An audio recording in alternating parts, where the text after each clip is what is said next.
ಶರಣಾರ್ಥಿಗಳು.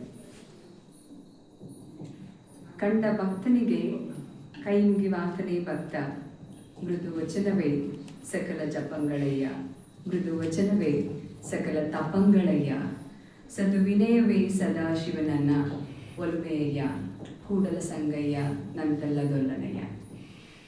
ಪ್ರಪ್ರಥಮವಾಗಿ ಮಕ್ಕಳ ಆರೈಕೆಯಲ್ಲಿ ಅಂತರಂಗದ ಶುದ್ಧಿಯನ್ನು ಕಂಡಂತಹ ನಮ್ಮ ಪರಮ ಪೂಜ್ಯರು ದಾಸೋಹದಲ್ಲಿ ತಮ್ಮ ಅಂತರಂಗದ ಬಹಿರಂಗದ ಶುದ್ಧಿಯನ್ನು ಕಂಡಂತಹ ನಮ್ಮ ಪರಮ ಪೂಜ್ಯರು ನಿರಂಜನ ಪ್ರಣವ ಸ್ವರೂಪಿ ಡಾಕ್ಟರ್ ಶ್ರೀ ಶ್ರೀ ಶಿವಕುಮಾರ ಮಹಾಸ್ವಾಮೀಜಿಯವರನ್ನು ಋಣ್ಮನಗಳಲ್ಲಿ ಸ್ಮರಿಸಿಕೊಳ್ತಾ, ತನ್ನ ಗುರುಗಳನ್ನೇ ಗುರುದೈವವಾಗಿಸಿಕೊಂಡು ನಮ್ಮೆಲ್ಲರ ಮಾರ್ಗದರ್ಶಕರಾಗಿರುವಂತಹ ಪರಮ ಪೂಜ್ಯ ಶ್ರೀ ಶ್ರೀ ಸಿದ್ಧಲಿಂಗ ಮಹಾಸ್ವಾಮೀಜಿಯವರಿಗೆ ನಮಸ್ಕರಿಸ್ಕೊಳ್ತಾರೆ. ಇವರಿಬ್ಬರ ಸಂಗಮ ಪರಮ ಪೂಜ್ಯ ಶ್ರೀ ಶ್ರೀ ಶಿವಸಿದ್ದೇಶ್ವರ ಮಹಾಸ್ವಾಮಿಗಳು ಅವರ ಪಾದಗಳಿಗೆ ನಮಸ್ಕರಿಸ್ಕೊಳ್ತಾರೆ.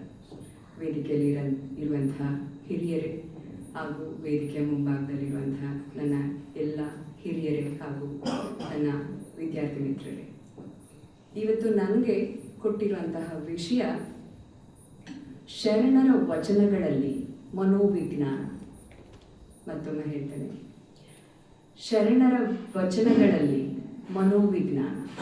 ಇದರಲ್ಲಿ ಎರಡು ವಿಷಯ ಇದೆ. ಒಂದು ಶರಣರ ವಚನಗಳು, ಮತ್ತೊಂದು ಮನೋವಿಜ್ಞಾನ. ಸೊ ಶರಣರ ವಚನಗಳು ಅಂದರೆ ನೀವು ಬಹಳ ದಿನದಿಂದ ನಮ್ಮ ಮಠದ ಪರಂಪರೆಯಲ್ಲಿ ಕೇಳ್ತಾ ಬರ್ತಿದ್ದೀರಾ. ನಮ್ಮ ಮಹಾಶರಣರುಗಳು ಬಹಳ ವಚನಗಳನ್ನು ಕೊಟ್ಟಿದ್ದಾರೆ. ನಮ್ಮ 12ನೇ ಶತಮಾನದಿಂದಲೂ ಇತ್ತೀಚೆಗೆ ತುಂಬ ಚಿಂತನೆಗಳಾಗಿದೆ, ಕ್ರಾಂತಿಗಳಾಗಿದೆ, ಸಮಾನತೆಯ ಕ್ರಾಂತಿಗಳಾಗಿದೆ, ಹೊಸ ಚಿಂತನೆಗಳ ಕ್ರಾಂತಿಗಳಾಗಿದೆ, ಸ್ವಾತಂತ್ರ್ಯದ ಕ್ರಾಂತಿಗಳಾಗಿದೆ. ಹೀಗೆ ಹಲವಾರು ಆಚರಣೆಗಳ ಕ್ರಾಂತಿಗಳಾಗಿದೆ, ಮೂಢನಂಬಿಕೆಗಳ ಬಗ್ಗೆ ಕ್ರಾಂತಿಗಳಾಗಿದೆ. ಹೀಗೆ ಅದು ಬಸವಣ್ಣನವರು ಇರ್ಬೋದು, ನಮ್ಮ ಅಲ್ಲಮ ಪ್ರಭುಗಳಿರ್ಬೋದು, ಅಕ್ಕ ಮಹಾದೇವಿಯವರು ಇರ್ಬೋದು, ದೇವರ ದಾಸಿಮಯ್ಯನವರು ಇರ್ಬೋದು, ಅಥವಾ ಚನ್ನಬಸವಣ್ಣನವರು ಇರ್ಬೋದು. ಹೀಗೆ ಹಲವಾರು ಶರಣರುಗಳು ಹಲವಾರು ವಚನಗಳ ಮುಖಾಂತರ ಮಹಾಕ್ರಾಂತಿಗಳನ್ನೇ ಮಾಡಿದ್ದಾರೆ. ಅದೆಲ್ಲ ನಿಮಗೆ ತಿಳಿದಿರುವಂತಹ ವಿಷಯ. ಅದು ಒಂದು ಕಡೆ ಆದರೆ ಅವರು ಬರೀ ಭಕ್ತಿಯನ್ನ ಹೇಳ್ತಾ ಹೋಗ್ಲಿಲ್ಲ. ಭಕ್ತಿಯನ್ನ ಹೇಳೋದ್ರ ಜೊತೆಗೆ ಭಕ್ತಿಯಲ್ಲಿ ನಮ್ಮ ಮನಃಶುದ್ಧಿಯನ್ನ ನಾವು ಹೇಗೆ ಮಾಡ್ಕೊಳ್ಬೋದು, ಅಂತರಂಗದ ಶುದ್ಧಿಯ ಜೊತೆಗೆ ಬಹಿರಂಗದ ಶುದ್ಧಿಯನ್ನ ನಾವು ಹೇಗೆ ಮಾಡ್ಕೊಳ್ಬೋದು ಅನ್ನೋದನ್ನ ನಮ್ಗೆ ಅರ್ಥೈಸ್ಕೊಳ್ತಾ ಹೋದ್ರು. ಅದ್ರ ಜೊತೆಗೆ ಇನ್ನೊಂದು ವಿಷಯ ಏನಪ್ಪಾ ಅಂದ್ರೆ ಇಲ್ಲಿ ಮನೋವಿಜ್ಞಾನ. ಮನೋವಿಜ್ಞಾನ ಅಂದ್ರೆ ಏನು ನಾವು ಚರ್ಚೆ ಮಾಡೋಣ. ಮನೋವಿಜ್ಞಾನ ಅಂದ್ರೆ ಮನಸ್ಸಿನ ಬಗ್ಗೆ ಅಧ್ಯಯನವನ್ನ ಮಾಡುವಂಥದ್ದು. ಮುಂದುವರೆದ ಭಾಗದಲ್ಲಿ ನೋಡ್ತಾ ಹೋದ್ರೆ ನಮ್ಮ ವರ್ತನೆಗಳನ್ನ ವೈಜ್ಞಾನಿಕವಾಗಿ ಅಧ್ಯಯನ ಮಾಡೋದನ್ನೇ ನಾವು ಮನೋವಿಜ್ಞಾನ ಅಂತ ಕರೀತೇವೆ. ವೈಜ್ಞಾನಿಕವಾಗಿ ನಮ್ಮ ವರ್ತನೆಗಳನ್ನ ಏನು ಅಧ್ಯಯನ ಮಾಡುವಂಥದ್ದು? ವರ್ತನೆಗಳು ಅಂದರೆ ಏನು? ವರ್ತನೆಗಳು ಅಂದರೆ ನಮ್ಮ ಬಿಹೇವಿಯರ್ಸ್. ಏನು ನಮ್ಮ ಬಿಹೇವಿಯರ್ಸ್? ಅವುಗಳನ್ನು ಹೇಗೆ ಅಧ್ಯಯನ ಮಾಡೋದು, ವೈಜ್ಞಾನಿಕವಾಗಿ ಹೇಗೆ ಅಧ್ಯಯನ ಮಾಡೋದು, ಅದ್ರ ಬಗ್ಗೆ ಸ್ವಲ್ಪ ತಿಳ್ಕೊಳ್ತಾ ಹೋಗೋಣ. ಬೇಸಿಕ್ ಅದನ್ನು ತಿಳ್ಕೊಂಡು ಆಮೇಲೆ ನಮ್ಮ ಶರಣರ ವಚನಗಳಲ್ಲಿ ಹೇಗೆ ಮನೋವಿಜ್ಞಾನ ಬರ್ತದೆ ಅಂತ ಆಮೇಲೆ ಚರ್ಚೆ ಮಾಡ್ತಾ ಹೋಗೋಣ. ಈಗ ಮನೋವಿಜ್ಞಾನ ಅಂದರೆ ಏನು? ನಾ ಹೇಳಿದೆ, ನಮ್ಮ ವರ್ತನೆಗಳನ್ನು ವೈಜ್ಞಾನಿಕವಾಗಿ ಅಧ್ಯಯನ ಮಾಡೋದು. ಹಾಗಾದ್ರೆ ನಮ್ಮ ವರ್ತನೆಗಳು ಅಂದ್ರೆ ಏನು? ನಮ್ಮ ಬಿಹೇವಿಯರ್ಸ್ ಅಂದ್ರೆ ಏನು? ಈಗ ನಾನಿಲ್ಲಿ ಬಂದು ನಿಂತಿದ್ದೇನೆ ಅಂದ್ರೆ ಇದು ಒಂದು ವರ್ತನೆ. ನಾನೇನೋ ಮಾತಾಡ್ತಾ ಇದ್ದೇನೆ ಅಂದ್ರೆ ನಾನು ಮಾತಾಡ್ತಾ ಇರೋದು ಒಂದು ವರ್ತನೆ. ನೀವಿಲ್ಲಿ ಬಂದು ಕುಳಿತಿದ್ದೀರಾ ಅಂದ್ರೆ ಕುಳಿತಿರೋದು ಒಂದು ವರ್ತನೆ. ನಾನು ಹೇಳೋದನ್ನ ನೀವು ಕೇಳಿಸ್ಕೊಳ್ತಾ ಇದ್ದೀರಾ, ಆಲಿಸ್ತಾ ಇದ್ದೀರಾ, ಅದನ್ನ ನಿಮ್ಮ ಅವಧಾನವನ್ನ ಕೊಟ್ಟು, ನಿಮ್ಮ ಅಟೆನ್ಷನ್ ಅನ್ನ ಕೊಟ್ಟು ನಾನು ಏನನ್ನ ಹೇಳ್ತಾ ಇದ್ದೇನೆ ಅದನ್ನ ಪಿನ್ ಆಫ್ ಸೈಲೆಂಟ್ ಅಲ್ಲಿ ಕೇಳಿಸ್ಕೊಳ್ತಾ ಇದ್ದೀರಾ. ಇದು ಒಂದು ವರ್ತನೆ. ಕೇಳಿಸ್ಕೊಳ್ತಾ ಏನೋ ಆಲೋಚನೆ ಮಾಡ್ತಾ ಇರ್ತೀರಾ. ಇವ್ರು ಹೇಳುವಂತ ವಿಷಯಗಳು, ಮನೋವಿಜ್ಞಾನದ ವಿಷಯಗಳು ನಮಗೆ ಮುಂದಿನ ದಿನಗಳಲ್ಲಿ ಪ್ರಯೋಜನವಾಗಬಹುದು. ಇದನ್ನ ನಾನು ಸ್ಟೋರ್ ಮಾಡ್ಕೊಳ್ಬೇಕು, ನನ್ನ ಮನಸ್ಸಿನಲ್ಲಿ ಇಟ್ಕೊಳ್ಬೇಕು, ನಾನು ಅರ್ಥ ಮಾಡ್ಕೊಳ್ಬೇಕು, ಇದನ್ನ ನೆನಪಿಟ್ಕೊಂಡು ನನ್ನ ಜೀವನದಲ್ಲಿ ಬಳಸ್ಕೊಳ್ಬೇಕು ಅಂತ ನೀವು ಆಲೋಚನೆ ಮಾಡ್ತಾ ಇರ್ಬೋದು. ಅದು ಒಂದು ವರ್ತನೆ. ಅದನ್ನ ಸ್ಮೃತಿ ಅಂತ ಹೇಳ್ತೀವಿ, ಮೆಮೊರಿ ಅಂತ ಹೇಳ್ತೀವಿ. ನಾವು ಹೇಳೋದನ್ನ ನೀವು ಅರ್ಥ ಮಾಡಿಕೊಂಡು ಮನಸ್ಸಿನಲ್ಲಿ ನಿಮ್ಮ ಜ್ಞಾನಾತ್ಮಕ ಕ್ರಿಯೆಗಳಲ್ಲಿ ಅದನ್ನ ನಿಮ್ಮ ಮೆಮೊರಿಯಲ್ಲಿ ಇಟ್ಕೊಂಡ್ರೆ ಅದನ್ನ ಸ್ಮೃತಿ ಅಂತೀವಿ. ಅದನ್ನ ಮರ್ತೋದ್ರೆ ವಿಸ್ಮೃತಿ ಅಂತೀವಿ. ಮರ್ತೋಗೋದು ಒಂದು ವರ್ತನೆ. ಹಾಗಾಗಿ ನಾವು ದಿನನಿತ್ಯದಲ್ಲಿ ಮಾಡುವಂಥ ಎಲ್ಲ ಚಟುವಟಿಕೆಗಳು ಅದು ಏನು ಬೇಕಾದರೂ ಆಗಿರ್ಬೋದು, ಎಲ್ಲ ಚಟುವಟಿಕೆಗಳನ್ನು ನಾವು ವರ್ತನೆಗಳು ಅಂತ ಕರೆಯೋದು. ವೈಜ್ಞಾನಿಕವಾಗಿ ನಾವು ಅದನ್ನು ಅಧ್ಯಯನ ಮಾಡಬೇಕು ಅಂತ ಹೊರಟಾಗ ಆ ಎಲ್ಲ ಬಿಹೇವಿಯರ್ಸ್ನ, ಆ ಎಲ್ಲ ನಮ್ಮ ವರ್ತನೆಗಳನ್ನು 3 ವಿಧವಾಗಿ ವಿಂಗಡಣೆ ಮಾಡ್ತೀವಿ. ಒಂದು ದೈಹಿಕ ವರ್ತನೆಗಳು ಅಂತ. ದೈಹಿಕ ವರ್ತನೆಗಳು ಅಂದರೆ ನಮ್ಮ ಕೈ ಕಾಲುಗಳನ್ನು ಬಳಸ್ಕೊಂಡು, ನಮ್ಮ ಸ್ನಾಯುಗಳನ್ನು, ಮಾಂಸಖಂಡಗಳನ್ನು ಪಡ್ಕೊಂಡು, ಸ್ನಾಯುಗಳನ್ನು ಬಳಸ್ಕೊಂಡು ನಾವು ವರ್ತನೆಗಳನ್ನು ಮಾಡೋದು. ಅದು ನಾವು ಕುತ್ಕೊಳ್ಳೋ ಶೈಲಿ ಇರ್ಬೋದು, ನೋಡೋ ಶೈಲಿ ಇರ್ಬೋದು, ಮುಖಭಾವಗಳನ್ನು ಚೇಂಜ್ ಮಾಡೋ ಅಂಥದ್ದು ಇರ್ಬೋದು, ನಡೆದಾಡೋ ಶೈಲಿ ಇರ್ಬೋದು, ಅಥವಾ ನಗಿಯೋದು ಇರ್ಬೋದು, ಕುಣಿಯೋದು ಇರ್ಬೋದು, ಡಾನ್ಸ್ ಮಾಡೋದು ಇರ್ಬೋದು, ವಾಟ್ ಎವರ್. ನಮ್ಮ ಬಾಡಿಯನ್ನು ಬಳಸ್ಕೊಂಡು, ಸ್ನಾಯುಗಳನ್ನು ಬಳಸ್ಕೊಂಡು ಮಾಡೋ ಅಂಥ ವರ್ತನೆಗಳು, ಅದರ ಬಗ್ಗೆ ಅಧ್ಯಯನ ಆಗುತ್ತೆ. ಎರಡನೇದು, ನಾವು ನಮ್ಮ ಭಾವನೆಗಳನ್ನು ಬಳಸ್ಕೊಂಡು ಸಂವೇಗಾತ್ಮಕ ಕ್ರಿಯೆಗಳು, ಸಂವೇಗಾತ್ಮಕ ಚಟುವಟಿಕೆಗಳು ಅಂತ ನಾವು ಹೇಳ್ತೀವಿ. ಎಮೋಷನಲ್ ಆ್ಯಕ್ಟಿವಿಟೀಸ್ ಅಂತ. ಅಂದರೆ ನಮಗೆ ಎಮೋಷನ್ಸ್ ಆಗುತ್ತಲ್ವಾ, ನಮಗೆ ನಗು ಬರುತ್ತೆ, ಅಳು ಬರುತ್ತೆ, ಕೋಪ ಬರುತ್ತೆ, ಓಕೆ, ಅಥವಾ ನಾಚಿಕೆ ಆಗುತ್ತೆ. ಯಾವುದೇ ಭಾವನಾತ್ಮಕವಾಗಿರುವಂಥ ಆ್ಯಕ್ಟಿವಿಟೀಸ್ನ ನಾವು ಮಾಡ್ತೀವಿ. ಅದನ್ನು ನಾವು ಎರಡನೇ ವಿಧಾನ ಅಂತ ಹೇಳ್ತೀವಿ. ಮೂರನೇ ವಿಧಾನ ಬಂದು ಜ್ಞಾನಾತ್ಮಕ ಕ್ರಿಯೆಗಳು ಅಂತ ಹೇಳ್ತೀವಿ. ಜ್ಞಾನಾತ್ಮಕವಾಗಿ ಆಗುವಂಥದ್ದು ಅಂದರೆ ಇದಕ್ಕೆ ಯಾವುದಕ್ಕೂ ರೂಪುರೇಖೆ ಇಲ್ಲ. ನಮಗೆ ದೈಹಿಕ ಅಂತ ತಗೊಂಡಾಗ ಅದಕ್ಕೆ ರೂಪುರೇಖೆ ಇದೆ, ಆದರೆ ಮಾನಸಿಕ ಅಂತ ತಗೊಂಡಾಗ, ಜ್ಞಾನಾತ್ಮಕವಾಗಿ ಅಂತ ತಗೊಂಡಾಗ ಅದಕ್ಕೆ ಯಾವುದೇ ರೀತಿಯಾದಂಥ ರೂಪುರೇಖೆ ಇಲ್ಲ. ಅದಕ್ಕೆ ಕಾಗ್ನಿಟಿವ್ ಅಂತ ಕರಿತೀವಿ ನಾವು ಇಂಗ್ಲೀಷ್ನಲ್ಲಿ. ಕಾಗ್ನಿಟಿವ್ ಬಿಹೇವಿಯರ್ಸ್, ಜ್ಞಾನಾತ್ಮಕ ಕ್ರಿಯೆಗಳು. ನೀವು ಕುತ್ಕೊಂಡಿದ್ರು ನಿಮ್ಮ ಅಟೆನ್ಷನ್, ಅವಧಾನ ಎಲ್ಲ ನನ್ನ ಕಡೆ ಇದೆ, ಹೌದಾ? ಇದು ಒಂದು ಬಿಹೇವಿಯರ್, ವರ್ತನೆ ಅಂತ ನಾವು. ಸಡನ್ನಾಗಿ ಆಚೆ ಎಲ್ಲೋ ಒಂದು ಢಮ್ ಅಂತ ಶಬ್ದ ಬರುತ್ತೆ, ನಿಮ್ಮ ಅವಧಾನ ಎಲ್ಲ ಆ ಕಡೆ ಟಕ್ಕಂತ ಹೋಗುತ್ತೆ. ಅಂದರೆ ಜ್ಞಾನಾತ್ಮಕವಾಗಿ ನನ್ನ ಕಡೆ ಇದ್ರಿ, ಅಲ್ಲಿ ಏನೋ ಶಬ್ದ ಬಂತು, ನಿಮ್ಮ ಗಮನ ಎಲ್ಲ ಆ ಕಡೆ ಹೋಯಿತು. ಎಲ್ಲಿ ಶಬ್ದ ಬಂತು, ಯಾಕೆ ಶಬ್ದ ಬಂತು, ಏನಾಯಿತು. ಸೊ ನಿಮ್ಮ ಜ್ಞಾನಾತ್ಮಕ ಆಲೋಚನೆಗಳೆಲ್ಲ ಆ ಕಡೆ ಹೋಯಿತು. ಅಂದರೆ ನೀವು ನನ್ನ ಕಡೆ ಇಲ್ಲ, ಆ ಕಡೆ ಹೋದ್ರಿ. ಸೊ ಮತ್ತೆ ನನ್ನ ಮಾತುಗಳು ಅಲ್ಲಿ ನಿಮ್ಗೇನೋ ಕ್ಯೂರಿಯಾಸಿಟಿ, ಅಲ್ಲಿ ಸ್ಯಾಟಿಸ್ಫ್ಯಾಕ್ಷನ್ ಆಯಿತು, ನಿಮಗೆ ಗೊತ್ತಾಯಿತು. ಅಥವಾ ಇಲ್ಲ ನಾನು ಈ ಕಡೆ ವಿಷಯ ತಿಳ್ಕೊಳ್ಬೇಕು, ಮತ್ತೆ ನನ್ನ ಕಡೆ ಜ್ಞಾನಾತ್ಮಕವಾಗಿ ನಮ್ಮ ಕಡೆ ಬರ್ತೀವಿ. ಸೊ ಅದನ್ನು ಜ್ಞಾನಾತ್ಮಕ ಕ್ರಿಯೆಗಳು ಅಂತ ನಾವು ಹೇಳ್ತಾ ಹೋಗ್ತೀವಿ. ಈ ಥರ ಜ್ಞಾನಾತ್ಮಕ ವರ್ತನೆಗಳು ಹಲವಾರಿದೆ. ನಾವು ದಿನನಿತ್ಯ ಒಂದು 10ರಿಂದ 20 ಜ್ಞಾನಾತ್ಮಕ ಕ್ರಿಯೆಗಳನ್ನು ನಾವು ಮಾಡ್ತಾ ಹೋಗ್ತೀವಿ. ಆದರೆ ಎಲ್ಲದರ ಬಗ್ಗೆ ನಾವು ಅಧ್ಯಯನ ಮಾಡುವಂಥದ್ದನ್ನ ಜ್ಞಾನಾತ್ಮಕ ಕ್ರಿಯೆಗಳ ಒಂದು ಅಧ್ಯಯನ ಅಂತ ಕರಿತೀವಿ. ಸೊ ಹಾಗೆ ನಮ್ಮಲ್ಲಿ ಪರ್ಸೆಪ್ಷನ್ ಅಂತ ಹೇಳ್ತೀವಿ, ಅಂದರೆ ಪ್ರತ್ಯಕ್ಷ ಅನುಭವ. ನಿಮಗೆ ಯಾವುದೋ ಒಂದು ವಿಷಯದ ಬಗ್ಗೆ, ಯಾವುದೋ ಒಂದು ವಿಚಾರದಲ್ಲಿ, ಅಥವಾ ಯಾವುದೋ ಒಂದು ಜಾಗಕ್ಕೆ ಹೋದಾಗ ನಿಮ್ಮದೇ ಒಂದು ಅನುಭವ ಅಂತ ಆಗುತ್ತೆ, ನಿಮ್ಮದೇ ಒಂದು ಪರ್ಸೆಪ್ಷನ್ ಅಂತ ಆಗುತ್ತೆ, ಗ್ರಹಿಕೆ ಅಂತ ಆಗುತ್ತೆ. ಅದು ಕೂಡ ಒಂದು ವರ್ತನೆ. ಅದ್ರ ಬಗ್ಗೆನೂ ಕೂಡ ನಾವು ಇದರಲ್ಲಿ ಅಧ್ಯಯನ ಮಾಡ್ತಾ ಹೋಗ್ತೀವಿ. ನಾನು ಹೇಳಿದಾಗೆ ಸ್ಮೃತಿ, ವಿಸ್ಮೃತಿ, ಮೆಮೊರೈಸೇಷನ್ ಮಾಡ್ಕೊಳೋ ಅಂಥದ್ದು. ನೀವು ಮೆಮೊರೈಸೇಷನ್ ಮಾಡ್ಕೊಳೋ ಅಂಥದ್ದು, ನಂಗೆ ಎಷ್ಟೊಂದು ಸಲ ನಾವು ಕೌನ್ಸಿಲಿಂಗ್ ಮಾಡಬೇಕಾದ್ರೆ ಮಕ್ಕಳು ಹೇಳ್ತಾರೆ, ಮೇಡಮ್ ನಮಗೆ ನೆನಪೇ ಇರೋದಿಲ್ಲ, ಮರ್ತೆ ಹೋಗುತ್ತೆ. ಹೌದಾ? ಹಾಗಿದೆ ನಿಮ್ಗಳಿಗೂ. ಅದರಲ್ಲೂ ಎಕ್ಸಾಮ್ ಟೈಮ್ ಹತ್ರ ಬಂದಾಗಲೇ ಜಾಸ್ತಿ ಮರ್ತೋಗುತ್ತೆ, ಹೌದಾ? ಅಂದರೆ ಆ ಟೈಮಲ್ಲಿ ಆಗುವಂಥ, ನಮ್ಮೊಳಗಡೆ ಆಗುವಂಥ ಉದ್ವೇಗಗಳು, ಆ ಭಯ ಇರ್ಬೋದು, ಆತಂಕ ಇರ್ಬೋದು, ಅದೆಲ್ಲವೂ ನಮ್ಮ ಮನಸ್ಸಿನ ಮೇಲೆ, ನಮ್ಮ ಜ್ಞಾನಾತ್ಮಕ ಕ್ರಿಯೆಗಳ ಮೇಲೆ ಪ್ರಭಾವ ಬೀರ್ತಾ ಹೋಗುತ್ತೆ. ಹಾಗಾಗಿ ನಮ್ಮ ಸ್ಮೃತಿಯಲ್ಲಿ, ನಮ್ಮ ಮೆಮೊರಿಯಲ್ಲಿ ಸ್ವಲ್ಪ ವ್ಯತ್ಯಾಸಗಳಾಗ್ತಾ ಹೋಗುತ್ತೆ, ಅಥವಾ ಫರ್ಗೆಟ್ಫುಲ್ನೆಸ್ ಆಗ್ತಾ ಹೋಗುತ್ತೆ. ಸೊ ಆ ಎಲ್ಲದರ ಬಗ್ಗೆ ನಾವಿಲ್ಲಿ ಮನೋವಿಜ್ಞಾನದಲ್ಲಿ ಅಧ್ಯಯನ ಮಾಡ್ತಾ ಹೋಗ್ತೀವಿ. ಹಾಗೆ ಆಲೋಚನೆ, ವಿವೇಚನೆ. ಸೊ ಆಲೋಚನೆ ಅಂದರೆ ನಮಗೆ ಹೇಗೆ ದೈವದತ್ತವಾಗಿ, ದೈಹಿಕವಾಗಿ ನಾವು ಒಬ್ಬೊಬ್ಬರು ಒಂದು ರೀತಿನೋ, ಹಾಗೆ ಮಾನಸಿಕವಾಗಿಯೂ ಕೂಡ ನಮ್ಮ ಆಲೋಚನೆಗಳು ಒಬ್ಬೊಬ್ರದ್ದು ಒಂದೊಂದು ಥರ ಇರುತ್ತೆ. ದೆರ್ ಈಸ್ ನೋ ಪರ್ಟಿಕ್ಯುಲರ್ ಹೀಗೆ ಇರಬೇಕು, ಹೀಗೆ ಅಂತಿಲ್ಲ. ನಮ್ಮಲ್ಲಿ ಬರುವಂಥ ಆಲೋಚನೆಗಳು ಒಬ್ಬೊಬ್ರದ್ದು ಒಂದೊಂದು ಥರ ಇರುತ್ತೆ. ಆ ಎಲ್ಲದರ ಬಗ್ಗೆ ಅಧ್ಯಯನಗಳನ್ನು ಮಾಡೋದಿರ್ಬೋದು, ಅಥವಾ ಆಲೋಚನೆಗಳಿಗೆ ವಿವೇಚನೆ ಅಂದರೆ ಯಾವುದನ್ನು ತರ್ಕಬದ್ಧವಾಗಿ ಯೋಚನೆ ಮಾಡಿ ಯಾವುದನ್ನು ಮಾಡಿದ್ರೆ ಸರಿ, ಯಾವುದನ್ನು ಮಾಡಿದ್ರೆ ತಪ್ಪು ಅಂತ ವಿವೇಚನೆಯಿಂದ ನಾವು ಕೆಲವೊಂದು ಕೆಲಸಗಳನ್ನು ಮಾಡ್ತೇವೆ. ಅದ್ರ ಬಗ್ಗೆ ಅಧ್ಯಯನ ಅಂತ ಮಾಡುವಂಥದ್ದು. ಹಾಗೆ ಪ್ರಾಬ್ಲಮ್ ಸಾಲ್ವಿಂಗ್ ಅಂತ ಹೇಳ್ತೀವಿ. ಸಮಸ್ಯೆಗಳು ಬಂದಾಗ ಹೇಗೆ ಸಾಲ್ವ್ ಮಾಡಬೇಕು, ಅದು ಚಿಕ್ಕದಿರ್ಬೋದು, ದೊಡ್ಡದಿರ್ಬೋದು. ಕೆಲವೊಬ್ಬರಿಗೆ ಚಿಕ್ಕ ಸಮಸ್ಯೆಗಳಿರ್ಬೋದು, ಕೆಲವೊಬ್ಬರಿಗೆ ದೊಡ್ಡ ಸಮಸ್ಯೆಗಳಿರ್ಬೋದು.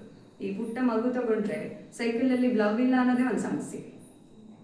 ಅದು ಇನ್ನು ಬೇರೆ ಇನ್ಯಾವುದೋ ಪ್ರಧಾನಮಂತ್ರಿಯ ಲೆವೆಲ್ಗೆ ತಗೊಂಡ್ರೆ ಅವ್ರು ಯಾವುದೋ ಯುದ್ಧಕ್ಕೆ ನಾನು ಇನ್ನೇನೋ ಸೈನ್ಯನ ರೆಡಿ ಮಾಡಬೇಕು ಅನ್ನೋದೇ ಒಂದು ಚಿಂತನೆ, ಅದೇ ಒಂದು ಸಮಸ್ಯೆ ಆಗಿರುತ್ತೆ. ಸೊ ಅವರವರ ಮಟ್ಟಿಗೆ ಗುರುಗಳಾದಿಯಾಗಿ ಎಲ್ಲರಿಗೂ ಅವ್ರವ್ರದ್ದೇ ಪ್ರಾಬ್ಲಮ್ಸ್ ಇದ್ದೇ ಇರುತ್ತೆ ಎಲ್ಲರಿಗೂ. ಅದನ್ನು ನಾವು ಹೇಗೆ ಸಾಲ್ವ್ ಮಾಡ್ತೀವಿ, ಆ ಸಾಲ್ವ್ ಮಾಡುವಂಥ ಕೆಪಾಸಿಟಿ ನಮಗೆ ಎಷ್ಟಿದೆ ಅದ್ರ ಬಗ್ಗೆ ಅಧ್ಯಯನಗಳಾಗುವಂಥದ್ದು. ಜೊತೆಗೆ ಡಿಸಿಷನ್ ಮೇಕಿಂಗ್, ತೀರ್ಮಾನಗಳನ್ನು ಕೈಗೊಳ್ಳುವಂಥದ್ದು, ಇದು ಬಹಳ ಮುಖ್ಯ. ನಾವು ಯಾವ ಯಾವ ಏಜಲ್ಲಿ ಹೇಗೆ ತೀರ್ಮಾನಗಳನ್ನು ತಗೊಳ್ತೀವಿ ಅನ್ನೋದ್ರ ಮೇಲೆ ನಮ್ಮ ಜೀವನ ಆಧಾರಿತವಾಗಿರುತ್ತೆ. ಸೊ ನಾವು ತೀರ್ಮಾನಗಳನ್ನು ತಗೊಳ್ಳೋದು ಒಂದು ಮನೋವಿಜ್ಞಾನ. ಹಾಗೆ ನಾವು ಚರ್ಚೆ ಮಾಡ್ತಾ ಹೋದರೆ ಇನ್ನೂ ಹಲವಾರು ವಿಷಯಗಳು ಇದರಲ್ಲಿ ಬರ್ತಾ ಹೋಗುತ್ತೆ. ಅದು ಕಲಿಕೆ ಇರ್ಬೋದು, ನಮ್ಮ ಬುದ್ಧಿವಂತಿಕೆ ಇರ್ಬೋದು. ಸೊ ಕಲಿಕೆ ಅಂತ ಬಂದರೆ ನಾನು ದಿನ ಎಲ್ಲ ಬರೀ ಕಲಿಕೆ ಬಗ್ಗೆನೇ ಮಾತಾಡ್ಬೋದು. ಅದು ಅಪ್ರೋಚ್ ಅಂತ ಹೇಳ್ತೀವಿ, ಅಪ್ರೋಚ್ ಅವಾಯ್ಡೆನ್ಸ್ ಅಂತ ಹೇಳ್ತೀವಿ. ಅಂದರೆ ಕಲಿಕೆ ಇಮಿಟೇಟಿವ್ ಲರ್ನಿಂಗ್ ಅಂತ ಬರುತ್ತೆ. ಹಲವಾರು ರೀತಿಯಲ್ಲಿ ಕಲಿಕೆಯನ್ನು ಮಾಡುವಂಥದ್ದು. ಇವೆಲ್ಲದರ ಬಗ್ಗೆ ಅಧ್ಯಯನ ಮಾಡೋದನ್ನೇ ನಾವು ಮನೋವಿಜ್ಞಾನದ ಅಧ್ಯಯನ, ಬಿಹೇವಿಯರಲ್ ಸೈಂಟಿಫಿಕ್ ರಿಸರ್ಚ್ ಅಂತ ನಾವು ಹೇಳ್ತೀವಿ. ಇವೆಲ್ಲವನ್ನ ನಾವು ಮಾಡ್ತಾ ಹೋದಾಗ ಯಾಕೆ ನಾವು ಇದನ್ನೆಲ್ಲ ಅಧ್ಯಯನ ಮಾಡಬೇಕು, ಯಾಕೆ ಇದ್ರ ಬಗ್ಗೆ ಎಲ್ಲ ನಾವು ತಿಳ್ಕೊಳ್ಬೇಕು? ಯಾಕೆ ಅಂದರೆ ನಮ್ಮ ದೈಹಿಕ ಆರೋಗ್ಯ ಹಾಗೂ ಮಾನಸಿಕ ಆರೋಗ್ಯ ಎರಡು ಒಂದು ಮುಖದ ನಾಣ್ಯ ಅಂತ ನಾವು ಹೇಳ್ತೇವೆ. ನಾವೆಲ್ಲರೂ ಏನು ಮಾಡ್ತಿದ್ದೀವಿ ಗೊತ್ತಾ, ಬರೀ ದೇಹದ ಬಗ್ಗೆ, ದೈಹಿಕ ಆರೋಗ್ಯದ ಬಗ್ಗೆ ಮಾತ್ರ ಇಂಪಾರ್ಟೆನ್ಸ್ನ ಕೊಡ್ತಾ ಇದ್ದೀವಿ. ಯಾರು ಮಾನಸಿಕ ಆರೋಗ್ಯದ ಬಗ್ಗೆ ಇಂಪಾರ್ಟೆನ್ಸ್ನ ಕೊಡ್ತಾ ಇಲ್ಲ. ಯಾಕಪ್ಪ ಅಂದರೆ ದೈಹಿಕವಾಗಿ ನಮಗೆ ಕೆಮ್ಮಾದರೆ ಕೆಮ್ಮು ಕಾಣಿಸುತ್ತೆ, ಅಥವಾ ಸ್ಕಿನ್ ಮೇಲೆ ಏನೋ ಪಿಂಪಲ್ ಆದರೆ ಅಥವಾ ಇನ್ನೇನೋ ಆದರೆ ಕಾಣಿಸುತ್ತೆ ನಮಗೆ, ಅಥವಾ ಶೀತ ಆದರೆ ನಮಗೆ ಗೊತ್ತಾಗುತ್ತೆ. ಆದರೆ ಮಾನಸಿಕವಾಗಿ ಅನಾರೋಗ್ಯ ಆದರೆ, ಮಾನಸಿಕವಾಗಿ ನಾವು ತೊಂದರೆಯಲ್ಲಿ ಒಳಪಡ್ತಾ ಇದ್ರೆ ನಮ್ಗೆ ಎಷ್ಟೋ ಜನಕ್ಕೆ ಅದು ಅಸ್ವಸ್ಥತೆ ಅನ್ನೋ ಅಂಥ ವಿಷಯನೇ ನಮಗೆ ಗೊತ್ತಾಗೋದಿಲ್ಲ. ಸೊ ಹಾಗಾಗಿ ನಾವು ಆದರೆ ಬಳಲ್ತಾನೆ ಇರ್ತೀವಿ ನಾವು. ಹಾಗಾಗಿ ಮಾನಸಿಕ ಆರೋಗ್ಯದ, ದೈಹಿಕ ಆರೋಗ್ಯದ ಜೊತೆಗೆ ಮಾನಸಿಕ ಆರೋಗ್ಯದ ಬಗ್ಗೆನೂ ತಿಳ್ಕೊಳ್ಬೇಕು. ಯಾಕಂದರೆ ಇವೆರಡು ಈಕ್ವಲಿ ಇಂಪಾರ್ಟೆಂಟ್ ಅಂತ ರಿಸರ್ಚ್ ಪ್ರೂವ್ ಮಾಡಿದೆ. ದೈಹಿಕ ಆರೋಗ್ಯ ಎಷ್ಟು ಇಂಪಾರ್ಟೆಂಟೋ ಮಾನಸಿಕ ಆರೋಗ್ಯನೂ ಅಷ್ಟೇ ಇಂಪಾರ್ಟೆಂಟ್. ಇದು 50% ಆದರೆ ಇದು 50%. ಎರಡು ಈಕ್ವಲ್ ಆಗಿ ನಾವು ಆರೋಗ್ಯವಾಗಿದ್ದರೆ ಮಾತ್ರ ನಾವು ಆರೋಗ್ಯವಾಗಿರ್ಲಿಕ್ಕೆ ಸಾಧ್ಯ, ಇಲ್ಲ ಅಂದರೆ ಆರೋಗ್ಯವಾಗಿರ್ಲಿಕ್ಕೆ ಸಾಧ್ಯನೇ ಇಲ್ಲ. ಸೊ ಹೇಗೆ ಇದು ಇಂಟರ್ ರಿಲೇಟೆಡ್ ಒಂದಕ್ಕೊಂದು? ಈಗ ನೋಡೋಣ, ಚರ್ಚೆ ಮಾಡೋಣ. ದೈಹಿಕವಾಗಿ ನಮಗೆ ಆರೋಗ್ಯ ಸರಿ ಇಲ್ಲ ಅಂತ ಇಟ್ಕೊಳ್ಳಿ.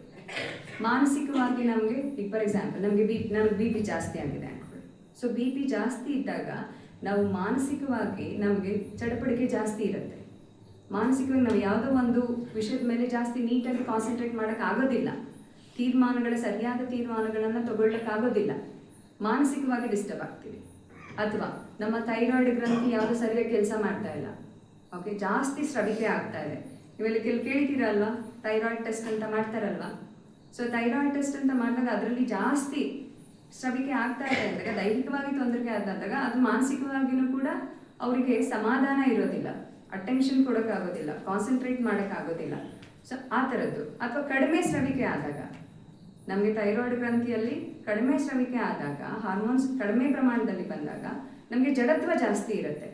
ಓದ್ಲಿಕ್ಕಾಗೋದಿಲ್ಲ, ಓದ್ಕೊಂಡು ಮಲ್ಕೋಬೇಕು ಅನಿಸುತ್ತೆ, ಸುಮ್ಮನೆ ಇರಬೇಕು ಅನಿಸುತ್ತೆ, ಏನು ಆ್ಯಕ್ಟಿವಿಟೀಸ್ ಆ್ಯಕ್ಟಿವ್ ಆಗಿ ನಾವು ಮಾಡೋಕ್ಕಾಗೋದಿಲ್ಲ, ಈ ಥರದ್ದು. ಅದೇ ಮಾನಸಿಕವಾಗಿ ಅಸ್ವಸ್ಥತೆಯನ್ನು ತಗೊಳ್ಳೋಣ. ಅದು ಕೂಡ ನೀವು ಮಾನಸಿಕವಾಗಿ ಅಸ್ವಸ್ಥತೆ ಆದರೆ ಅದು ಕೂಡ ದೈಹಿಕವಾಗಿ ನೀವು ಬಳಲೋ ಹಾಗೆ ಮಾಡುತ್ತೆ. ಹೇಗಪ್ಪ? ಒಂದು ಎಕ್ಸಾಂಪಲ್, ನೀವು ಖುಷಿಯಾಗಿದ್ರಿ ಅಂದ್ಕೊಳ್ಳಿ, ಆವಾಗ ನಿಮ್ಮ ದೇಹದ ಚಟುವಟಿಕೆ ಮಾಡುವಂಥ ಎನರ್ಜಿ ಜಾಸ್ತಿ ಇರುತ್ತೆ. ಅಬ್ಸರ್ವ್ ಮಾಡ್ಕೊಂಡಿದ್ದೀರಾ? ಇಲ್ಲಿಂದ ಅಬ್ಸರ್ವ್ ಮಾಡ್ಕೊಳ್ಳಿ. ನೀವು ಖುಷಿಯಾಗಿದ್ದಾಗ, ತುಂಬ ಸಂತೋಷವಾಗಿದ್ದಾಗ ನಿಮ್ಮ ಬಾಡಿಯಲ್ಲಿ ಎನರ್ಜಿ ಜಾಸ್ತಿ ಇರುತ್ತೆ, ಜಾಸ್ತಿ ಕೆಲಸನ ಮಾಡ್ಬೋದು, ಹುರಿದುಂಬಿಸುವಂಥ ಕೆಲಸಗಳನ್ನು ಮಾಡ್ಬೋದು, ಈ ಥರದ್ದು. ಅಥವಾ ನಿಮಗೆ ಕೆಲವೊಂದ್ಸಲ ಏನೋ ಎಕ್ಸಾಮ್ ಹತ್ರ ಬಂತು, ಭಯ ಆಗ್ಬಿಟ್ಟಿದೆ, ನನಗೆ ಎಕ್ಸಾಮ್ ಭಯ, ಫೇಲ್ ಆಗಿಬಿಟ್ರೆ ಅಂತ ಆತಂಕ ಶುರು ಆಗ್ಬಿಟ್ಟಿದೆ. ಆಗ ನಿಮ್ಮ ದೈಹಿಕ ಆರೋಗ್ಯನೂ ಕೂಡ ಹಾಳಾಗುತ್ತೆ.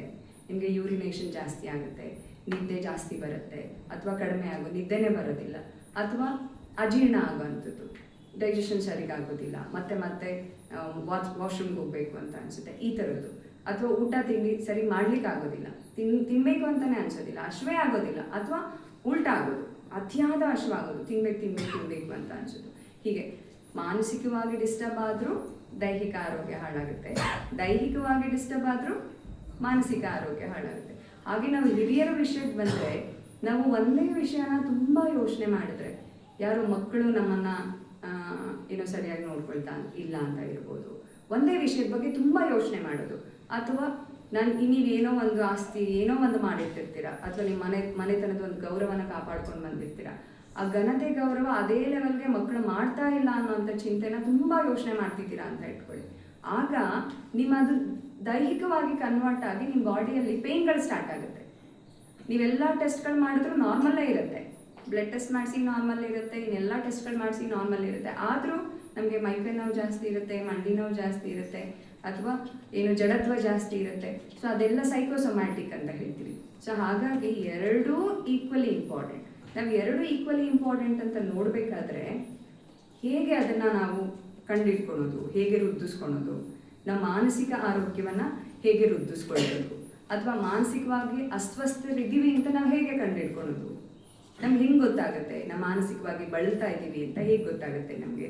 ಅದಕ್ಕೆ ಒಂದಷ್ಟು ಗುಣಲಕ್ಷಣಗಳಿದೆ. ಸೊ ಮುಖ್ಯವಾಗಿ 12 ನಾವು ಲಿಸ್ಟ್ ಔಟ್ ಮಾಡ್ತೀವಿ. 1, ನಿರಂತರ ಒತ್ತಡದಲ್ಲಿ ಇರುವಂಥದ್ದು. ಈಗ ನಮಗೆ ಗೊತ್ತಾಗಬೇಕು ನಾವು ಮಾನಸಿಕ ಒತ್ತಡದಲ್ಲಿ ಇದ್ದೀವಿ ಅಂತ ನಮ್ಗೆ ಹೇಗೆ ಗೊತ್ತಾಗುತ್ತೆ ಅಂತ ಪ್ರಶ್ನೆಗಳು ಬರ್ಬೋದು. 1, ನಾವು ಒತ್ತಡದಲ್ಲಿ ಇರ್ತೀವಿ, ಯಾವಾಗಲೂ ಒತ್ತಡದಲ್ಲೇ ಇರೋದು, ಒತ್ತಡವನ್ನು ನಿಭಾಯಿಸಲಿಕ್ಕೆ ಬರೋದಿಲ್ಲ, ಯಾವಾಗಲೂ ಚಿಂತೆಯಲ್ಲೇ ಮುಳುಗಿರ್ತೀವಿ. ಓಕೆ, ಅದು ಒಂದು ಲಕ್ಷಣ. 2ನೇದು, ಅಧಿಕವಾದಂಥ ನಿದ್ರೆ ಅಥವಾ ನಿದ್ರೆನೇ ಬರೋದಿಲ್ಲ. ಸೊ ಎಷ್ಟೋ ಜನ ಹೇಳ್ತಾರೆ ನಂಗೆ ನಿದ್ದೆನೇ ಬರೋದಿಲ್ಲ, ಅಥವಾ ಎಚ್ಚರ ಆದರೆ ನಿದ್ದೆ ಬರಲ್ಲ, ರಾತ್ರಿ ಬೇಗ ಮಲ್ಕೊಳೋದು ಅನ್ಸೋದು, ಅಥವಾ ಬೇಗ ನಿದ್ದೆನೇ ಬರೋದಿಲ್ಲ, ಅಥವಾ ಬೆಳಗಿನ ಜಾವ ಬೇಗ ಎಚ್ಚರ ಆಗೋದು, ಇನ್ನು ನಿದ್ದೆನೇ ಬರೋದಿಲ್ಲ. ಸೊ ನಿದ್ರಾಹೀನತೆ ಇರ್ಬೋದು, ಅಥವಾ ಅಧಿಕ ನಿದ್ರೆ ಇರ್ಬೋದು. ಸೊ ಅದು ನಮ್ಮ ಬಾಡಿಗೆ ಅನುಗುಣವಾಗಿ ಅಥವಾ ನಮ್ಮ ಹಾರ್ಮೋನ್ಸ್ಗೆ ಅನುಗುಣವಾಗಿ ಇರ್ತದೆ.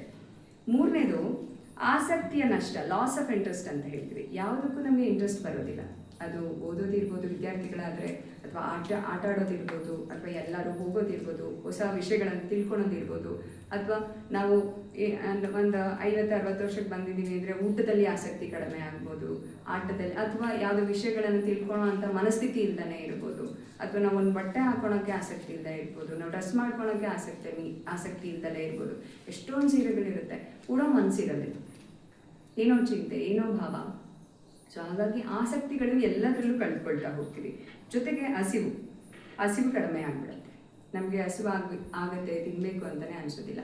ಸ್ವಲ್ಪ ಏಜ್ ಇರೋ ಮಕ್ಕಳಾದರೆ ಜಾಸ್ತಿ ಹಸಿವಾಗ್ಬೋದು, ತಿನ್ನಬೇಕು ಅಂತ ಅನಿಸೋವಂಥದ್ದು. ಏಕಾಗ್ರತೆ ಕಡಿಮೆ ಆಗುವಂಥದ್ದು. ಜೊತೆಗೆ ನೋವುಗಳು ದೀರ್ಘಕಾಲ ಆಗುವಂಥದ್ದು. ಯಾವುದೋ ಒಂದು ಸಣ್ಣ ಪುಟ್ಟ ವಿಷಯಕ್ಕೆ ನಮಗೆ ಒಂದು ಮಂಡಿ ನೋವು, ಅಥವಾ ಜಾಯಿಂಟ್ ಪೇನ್ಸು, ಬೆರಳುಗಳ ನೋವು, ತಲೆನೋವು, ಸಣ್ಣ ಪುಟ್ಟ ವಿಷಯಕ್ಕಿದ್ರೆ, ಯಾವಾಗ ನಮಗೆ ಮಾನಸಿಕವಾಗಿ ನಾವು ಆರೋಗ್ಯವಾಗಿ ಇಲ್ಲದಲೇ ಇದ್ದಾಗ ಅದು ಇನ್ನೂ ದೀರ್ಘಕಾಲ ಆಗೋಗ್ಬಿಡುತ್ತೆ, ವಾಸಿನೇ ಆಗೋದಿಲ್ಲ. ಇನ್ನು ಎಷ್ಟೇ ಮಾತ್ರೆಗಳು ತಗೊಂಡ್ರು ಇನ್ನೂ ನೋವಿದೆ ಅಂತ ಅನಿಸ್ತಾನೆ ಹೋಗುವಂಥದ್ದು. ಜೊತೆಗೆ ಮಾತಿನ ವ್ಯತ್ಯಾಸಗಳು, ನಮ್ಮಲ್ಲಿ ಮಾತಿನ ವ್ಯತ್ಯಾಸಗಳಾಗುತ್ತೆ. ಅದನ್ನು ನೀವೇ ಅಸೆಸ್ ಮಾಡ್ಕೊಳ್ಬೋದು. ನೀವು ಮಾನಸಿಕವಾಗಿ ಏನೋ ಡಿಸ್ಟರ್ಬ್ ಆಗಿದ್ದೀರಾ ಅಂದಾಗ ನಿಮಗೆ ಸಡನ್ ಥಾಟ್ ಬ್ಲಾಕ್ ಆಗುತ್ತೆ. ಏನೋ ಮಾತಾಡ್ತಾ ಇರ್ತೀರಾ, ಸಡನ್ ಥಾಟ್ ಬ್ಲಾಕ್, ಏನೋ ಹೇಳಕ್ಕೆ ಬಂದರೆ ಮರ್ತೋಯ್ತು, ಅಥವಾ ಒಂದು ವಿಷಯದಿಂದ ಮತ್ತೊಂದು ವಿಷಯಕ್ಕೆ ಸಡನ್ ಜಂಪ್ ಆಗ್ತೀವಿ. ಏನೋ ಊಟದ ಬಗ್ಗೆ ಮಾತಾಡ್ತಾ ಇರ್ತೀವಿ, ಸಡನ್ ಕೆಲಸದ ಬಗ್ಗೆ ಹೋಗೋದು, ಇನ್ಯಾವುದೋ ವೆಹಿಕಲ್ ಬಗ್ಗೆ ಹೋಗೋದು, ಅಥವಾ ಇನ್ನೆಲ್ಲೋ ತೋಟದ ಬಗ್ಗೆ ಹೋಗೋದು. ಅಂದರೆ ಮಾತಾಡ್ತಾ ಯಾವುದೇ ಒಂದು ವಿಷಯದ ಬಗ್ಗೆ ನಾವು ಚರ್ಚೆ ಮಾಡೋದಿಲ್ಲ, ಮತ್ತೊಂದು ವಿಷಯ ಅಂತ ಜಂಪ್ ಆಗ್ತಾ ಹೋಗ್ತಿರ್ತೀವಿ. ಅದು ಯಾವುದಕ್ಕೂ ಒಂದಕ್ಕೊಂದು ಸಂಬಂಧನೇ ಇರೋದಿಲ್ಲ. ಅಥವಾ ಸೆಂಟೆನ್ಸ್ ಫಾರ್ಮೇಷನ್ಸೇ ಸರಿಯಾಗಿ ಮಾಡೋದಿಲ್ಲ, ಏನೋ ಅಸಂಬದ್ಧವಾಗಿ ಮಾತಾಡೋವಂಥದ್ದು, ಪದ ಬಳಕೆಗಳನ್ನು ಅಸಂಬದ್ಧವಾಗಿ ಬಳಸುವಂಥದ್ದು, ಅಥವಾ ಆ ಥರದ್ದು. ಸೊ ಅವೆಲ್ಲ ಆಗ್ತಾ ಇದೆ ನಮಗೆ ಅಂದರೆ, ಅಥವಾ ಏನೋ ಹೇಳೋಕ್ಕೆ ತಲೆಯಲ್ಲಿ ಏನೋ ಇರುತ್ತೆ, ಇನ್ನೇನೋ ಹೇಳ್ತೀವಿ. ನಾನು ಅದಲ್ಲ, ನಿಮ್ಗೆ ಅನಿಸ್ತಾ ಇರುತ್ತೆ ನಾನು ಏನೋ ಊಟದ ಬಗ್ಗೆ ಹೇಳಬೇಕು, ಊಟಕ್ಕೆ ಬರ್ತೀನಿ ಅಂತ ಅನ್ಕೊಳ್ಳಿ ಅಂತ ಹೇಳ್ಬೇಕು. ನೀವು ಬೇರೆ ಇನ್ನೇನೋ ಹೇಳಿರ್ತೀರ, ಆದರೆ ನಿಮ್ಮ ಮನಸ್ಸಲ್ಲಿ ನಾನು ಊಟಕ್ಕೆ ಬರ್ತೀನಿ ಅಂತಲೇ ಹೇಳಿದೆ ನನ್ನ ಫ್ರೆಂಡ್ಗೆ ಅಥವಾ ನನ್ನ ಜೊತೆಯಲ್ಲಿ ಇರೋರಿಗೆ ಅಂತಲೇ ಅಂದ್ಕೊಂಡಿರ್ತೀರ. ಆದರೆ ನೀವು ಹೇಳ್ಬೇಕಾದ್ರೆ ಬೇರೆ ಇನ್ನೇನೋ ಹೇಳಿರ್ತೀರ. ಸೊ ಈ ಥರದ್ದೆಲ್ಲ ಆಗ್ತಾ ಹೋಗುತ್ತೆ. ಜೊತೆಗೆ ಇನ್ನೊಂದು, ತಪ್ಪು ತೀರ್ಮಾನಗಳನ್ನು ತಗೊಳ್ತಾ ಹೋಗೋದು. ತಪ್ಪು ತೀರ್ಮಾನಗಳು ಅಂದರೆ ನಾವು ಮಾನಸಿಕವಾಗಿ ಸ್ವಲ್ಪ ಡಿಸ್ಟರ್ಬ್ ಆದಾಗ ಸರಿಯಾದ ತೀರ್ಮಾನಗಳನ್ನ ತಗೊಳ್ಳೋದಿಲ್ಲ. ತಪ್ಪು ತೀರ್ಮಾನಗಳು, ಅರ್ಜೆಂಟಾಗಿ ಏನೋ ಒಂದು ಡಿಸಿಷನ್ಸ್ನ ತೊಗೊಂಡ್ಬಿಡೋದು, ಆ ಥರ ಮಾಡ್ತೀವಿ. ಜೊತೆಗೆ ಜೀವನದಲ್ಲಿ ಆಸಕ್ತಿನೇ ಕಳ್ಕೊಂಡ್ಬಿಡೋದು, ಯಾವುದಕ್ಕೂ ಆಸಕ್ತಿ ಇಲ್ಲ. ಕೊನೆಗೆ ಎಷ್ಟೋ ಮಕ್ಕಳು, ಹಿರಿಯರು ಈವನ್ ಎಷ್ಟು ದೊಡ್ಡ ದೊಡ್ಡ ಡಿಪಾರ್ಟ್ಮೆಂಟ್ ನಾವು ಅಂದ್ಕೊಳ್ತೀವಿ, police department is the strongest department ಅಂತ. ಅಂದರೆ ಪೊಲೀಸ್ ಅಂದರೆ ನಮಗೇನೋ ಒಂದು ಸದೃಢವಾಗಿರುವಂಥ ಮನುಷ್ಯರು. ಎಷ್ಟೋ ಜನ ಅವ್ರುಗಳೇ ಸುಸೈಡ್ ಮಾಡ್ಕೊಂಡಿರೋವಂಥದ್ದನ್ನು ನಾವು ನೋಡಿದ್ದೀವಿ. ಅಂದರೆ ಮಾನಸಿಕವಾಗಿ ಅವರೆಲ್ಲ ಡಿಸ್ಟರ್ಬ್ ಆಗಿ ಆಸಕ್ತಿನೇ ಕಳ್ಕೊಂಡು ಜೀವನದಲ್ಲೇ ಆಸಕ್ತಿನ ಕಳ್ಕೊಂಡು ಬಿಡ್ತಾರೆ, ಆತ್ಮಹತ್ಯೆಗಳನ್ನು ಮಾಡ್ಕೊಳ್ತಾರೆ. ಸೊ ಹೀಗೆ ಮತ್ತು ಮಾತಿನ ವ್ಯತ್ಯಾಸಗಳು, ವರ್ಕ್ ಏನೋ ನಿಮಗೆ ಫ್ರೂಟ್ ಸಲಾಡ್ ಗೊತ್ತಲ್ವಾ, ಹಾಗೆ ವರ್ಡ್ ಸಲಾಡ್ ಅಂತ ನಾವು ಹೇಳ್ತೀವಿ. ವರ್ಡ್ ಸಲಾಡ್ ಅಂದರೆ ಪದ ಬಳಕೆ ಹೇಗೇಗೋ ಮಾಡೋದು. ಸೊ ಅವ್ರ ಮನಸ್ಸಲ್ಲಿ ಏನೋ ವಿಷಯ ಇರುತ್ತೆ, ಬಾಯಲ್ಲಿ ಇನ್ನೇನೋ ಬರುತ್ತೆ. ಸೊ ಹೀಗೆ ವರ್ಡ್ ಸಲಾಡಲ್ಲಿ ಹೇಗೇಗೋ ಮಾತಾಡ್ತಾ ಇರ್ತೀವಿ. ಸೊ ಈ ಥರ ಎಲ್ಲ ನಮ್ಮ ಜೊತೆ ಆಗ್ತಾ ಇದೆ ಅಂದರೆ ನಾವೇ ಅರ್ಥೈಸ್ಕೊಳ್ಬೇಕು. ನಮ್ಮ ಜೊತೆ ಏನೋ ಮಾನಸಿಕವಾಗಿ ನಾವು ಬಳಲ್ತಾ ಇದ್ದೀವಿ, ಮಾನಸಿಕವಾಗಿ ನಾವು ಕೊರಗ್ತಾ ಇದ್ದೀವಿ, ನಮ್ಮ ಮಾನಸಿಕ ಆರೋಗ್ಯ ಡಿಸ್ಟರ್ಬ್ ಆಗಿದೆ, ಅದನ್ನು ನಾವು ಸರಿ ಮಾಡ್ಕೊಳ್ಬೇಕು ಅಂತ. ಸೊ ಈ ಎಲ್ಲ ಲಕ್ಷಣಗಳನ್ನು ನಮ್ಮಲ್ಲಿ ಕಾಣಿಸ್ಕೊಂಡ್ರೆ ನಾವೇನು ಮಾಡಬೇಕು, ಮಾನಸಿಕವಾಗಿ ಆರೋಗ್ಯವಾಗಿ ನಾವು ಹೇಗಿರಬೇಕು. ಸೊ ಇಲ್ಲಿ ಶರಣರ ವಚನಗಳ ಮಹತ್ವ ಬಹಳ ಇದೆ, ಬಹಳ ಇದೆ. ಅಂದರೆ ನಾವು ಇಮ್ಯಾಜಿನ್ ಮಾಡ್ಕೊಳೋಕ್ಕೂ ಸಾಧ್ಯ ಇಲ್ಲ. ಅವರು ಈಗ ನಾವು ಅಧ್ಯಯನ ಮಾಡಿ ಸಂಶೋಧನೆಗಳನ್ನು ಮಾಡಿ ತಿಳ್ಕೊಳ್ತಾ ಇರೋದು ಏನೂ ಇಲ್ಲ. ಅವರು ಆಗಿನ ಕಾಲಕ್ಕೆ 12ನೇ ಶತಮಾನದಲ್ಲೇ ಮನೋವಿಜ್ಞಾನದ ರೀತಿಯಲ್ಲಿ ನಮಗೆಲ್ಲ ಅವರು ವಚನಗಳನ್ನು ಮಾಡಿ ನಮಗೆ ಏನು ದಾರಿದೀಪಗಳಾಗಿ ಹಾದಿಯನ್ನು ಆಲ್ರೆಡಿ ಹಾಕೊಟ್ಬಿಟ್ಟಿದ್ದಾರೆ ನಮಗೆ. ನಾವು ಆ ಹಾದಿಯಲ್ಲಿ ನಡಿಬೇಕಷ್ಟೇ. ಅದು ವೈಜ್ಞಾನಿಕವಾಗಿ ನಮ್ಮಲ್ಲಿ ಪ್ರೂವ್ ಆಗಿದೆ ಕೂಡ. ಓಕೆ, ಅದರಲ್ಲಿ ನಾವೀಗ ಮಾನಸಿಕ ಆರೋಗ್ಯ ಮತ್ತು ಶರಣರ ವಚನಗಳು ಅಂತ ನಾವು ಮಾತಾಡ್ತಾ ಹೋದರೆ, ಹಾಗೆ ಮಾನಸಿಕ ಆರೋಗ್ಯ ಅಂದರೆ ಇಷ್ಟೇ, ಒಬ್ಬ ಮನುಷ್ಯ ತನ್ನ ಸಾಮರ್ಥ್ಯಗಳ ಬಗ್ಗೆ ಅವನಿಗೆ ಅರಿವಿರಬೇಕು, ತನ್ನ ವೀಕ್ನೆಸಸ್ ಲಿಮಿಟೇಷನ್ಸ್ ಬಗ್ಗೆ ಅವನಿಗೆ ಅರಿವಿರಬೇಕು. ಅವು ಎರಡರ ಅರಿವಿದ್ದು ಅವನು ಎಷ್ಟರ ಮಟ್ಟಿಗೆ ಒಳ್ಳೆ ಜೀವನವನ್ನು ಮಾಡ್ತಾನೆ, ಎಷ್ಟು ತೃಪ್ತಿದಾಯಕವಾದಂಥ ಜೀವನವನ್ನು ಮಾಡ್ತಾನೆ, ಜೊತೆಗೆ ತನ್ನ ಸಮುದಾಯಕ್ಕೆ, ತನ್ನ ಕುಟುಂಬಕ್ಕೆ, ತನ್ನ ಸಮಾಜಕ್ಕೆ, ತನ್ನ ದೇಶಕ್ಕೆ ಅವನೆಷ್ಟು ಪ್ರಾಡಕ್ಟಿವ್ ಆಗಿ ಒಳ್ಳೆ ವಿಷಯಗಳನ್ನು ಅಥವಾ ಅವನಿಂದ ಏನಾಗುತ್ತೆ ಅದನ್ನು ಮಾಡ್ತಾನೆ ತೃಪ್ತಿದಾಯಕವಾಗಿ ಅನ್ನೋ ಅಂಥದ್ದೇ ಮಾನಸಿಕ ಆರೋಗ್ಯ. ಅದನ್ನು ನಾವು ವೃದ್ಧಿಸ್ಕೊಳ್ಬೇಕು ಅಂದರೆ ಏನು ಮಾಡಬೇಕು? ಅದಕ್ಕೆ 12 ಸೂತ್ರಗಳನ್ನು ನಾನು ಹೇಳ್ತಾ ಹೋಗ್ತೀನಿ. 12 ಸೂತ್ರಗಳು ನಮ್ಮ ಶರಣರು ಹೇಳಿರೋ ಅಂಥದ್ದು. ಮೊದಲನೇದು, ಆಸೆ ಆಕಾಂಕ್ಷೆಗಳಿಗೆ ಕಡಿವಾಣ ಹಾಕುವಂಥದ್ದು, ಮನಸ್ಸನ್ನು ಹತೋಟಿಯಲ್ಲಿ ಇಟ್ಕೊಳ್ಳೋಂಥದ್ದು. ಇದು ಮೊದಲನೇ ಕೆಲಸ ನಾವೆಲ್ಲರೂ ಮಾಡಬೇಕು. ಅದಕ್ಕೆ ಒಂದು ವಚನ ಇದೆ, ಹೊನ್ನು ಮಾಯೆ ಎಂಬುದು ಹೊನ್ನು ಮಾಯೆ ಎಂಬರು ಹೊನ್ನು ಮಾಯೆಯಲ್ಲ, ಹೆಣ್ಣು ಮಾಯೆ ಎಂಬರು ಹೆಣ್ಣು ಮಾಯೆಯಲ್ಲ, ಮಣ್ಣು ಮಾಯೆ ಎಂಬರು ಮಣ್ಣು ಮಾಯೆಯಲ್ಲ, ಮನದ ಮಂದಣ ಆಶೆಯೇ ಮಾಯೆ ಕಾಣ ಗುಹೇಶ್ವರ ಅಂತ ಅಲ್ಲಮ ಪ್ರಭುಗಳು ಹೇಳ್ತಾರೆ. ಅಂದರೆ ನಾವು ಅಂದ್ಕೊಂಡಿರ್ತೀವಿ, ದುಡ್ಡು ನಮ್ಮನ್ನು ಆಕರ್ಷಣೆ ಮಾಡುತ್ತೆ, ಹೆಣ್ಣು ನಮ್ಮನ್ನು ಆಕರ್ಷಣೆ ಮಾಡುತ್ತೆ, ಮಣ್ಣು ನಮ್ಮನ್ನು ಆಕರ್ಷಣೆ ಮಾಡುತ್ತೆ ಅಂತ. ಆದರೆ ಅವರು ಅವಾಗಲೇ ಹೇಳಿದ್ದಾರೆ, ಮನಸ್ಸನ್ನು ನಾವು ನಿಗ್ರಹಿಸ್ಕೊಂಡು ಇಟ್ಕೊಂಡ್ರೆ, ಮನಸ್ಸು ಆಸೆ ಪಟ್ಟರೆ ಮಾತ್ರ ಅದು ಮಾಯೆ ಆಗೋದು, ಬೇಕು ಅಂತ ಅನಿಸೋದು. ನಾವು ಮನಸ್ಸನ್ನು ನಿಗ್ರಹಿಸಿ ಇಟ್ಕೊಂಡ್ರೆ ಯಾವುದು ಬೇಕು ಅನಿಸೋದಿಲ್ಲ. ಸೊ ಮನಸ್ಸು, ಮನ ಮಂದಣ, ಆಶೆಯೇ ಕಾರಣ, ಮಾಯೆ. ಸೊ ಅಲ್ಲಿ ಮನಸ್ಸೇ ಕಾರಣ, ಮನಸ್ಸೇ ಮಾಯೆ. ಮನಸ್ಸನ್ನ ನಿಗ್ರಹಿಸ್ಕೊಂಡು ಇಟ್ಕೋಬೇಕು. ಹಾಗಾಗಿ ನಮ್ಮ ಆಸೆ ಆಕಾಂಕ್ಷೆಗಳಿಗೆ ಕಡಿವಾಣಗಳನ್ನು ಹಾಕಬೇಕು. ಎಲ್ಲದು ಬೇಕು ಅನ್ಸುತ್ತೆ ನಮಗೆ, ಯಾವುದು ಬೇಕು ಅನ್ಸಲ್ಲ. ಯಾವುದೋ ಒಂದು ಬಿಲ್ಡಿಂಗ್ ನೋಡ್ತೀವಿ, ಚೆನ್ನಾಗಿ ಅನ್ಸುತ್ತೆ, ನನಗೂ ಅಂಥದ್ದು ಒಂದಿರಬೇಕು. ಒಂದು ಆಡಿ ಕಾರ್ ನೋಡ್ತೀವಿ, ಕಾರ್ ಸೂಪರ್ ಆಗಿದೆ, ನನಗೂ ಆ ಥರದ ಕಾರ್ ಬೇಕು ಅನ್ಸುತ್ತೆ. ಅಥವಾ ಇನ್ನೇನೋ ನೋಡ್ತೀವಿ, ಹೀರೋ ನೋಡ್ತೀವಿ, ಅವನ ಥರ ನಾನು ಆಗಬೇಕು ಅನಿಸುತ್ತೆ, ಅವನ ಥರ ನಾನು ಬಟ್ಟೆ ಹಾಕೋಬೇಕು, ನಾನು ಹಾಗೆ ಓಡಾಡಬೇಕು, ಏನೆಲ್ಲ ಅನಿಸುತ್ತೆ. ಆದರೆ ಅವೆಲ್ಲವನ್ನ ಮಾಡಲಿಕ್ಕೆ ನಮ್ಮ ಸಾಮರ್ಥ್ಯಗಳ ಬಗ್ಗೆ ನಮಗೆ ಅರಿವಿರಬೇಕು.